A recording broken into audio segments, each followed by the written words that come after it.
ओ गाऊ कौतुके तू देवा विठ्ठला, ओ गाऊ कौतुके तू देवा।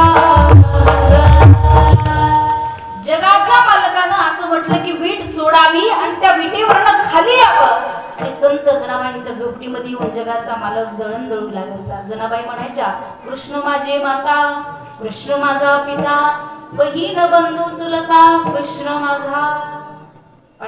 पाठीमागं विठुरायांनी तेच म्हणावं, कृष्ण माझी माता, कृष्ण माझा पिता, बहीण बंधू चुलता, कृष्ण माझा। अगदी जगाच्या मालकानं श्री संत जनाबाईंना दळण दळू लागले। भगवंत जगाचे मालक, ज्याचं आपलं हे शरीर ज्याच्या सत्तेनं चालतं, तो भगवंत जगाचे मालक श्री संत जनाबाईंना झोपडीमध्ये येऊन दळून दळू लागले।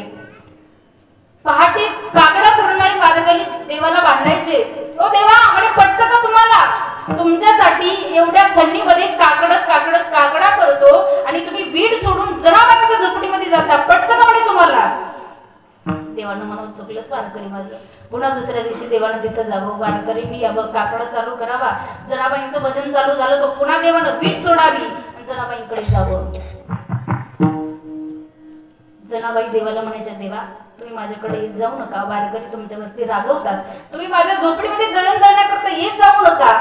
संत जनाबाईंनी 2-3 दिवस देवाला बोलवलंच नाही। देव थोडेसे नाराज झाले।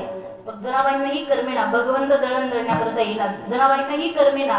मग जनाबाईंनी वेगळ्या पद्धतीने बोलवायला सुरुवात केली।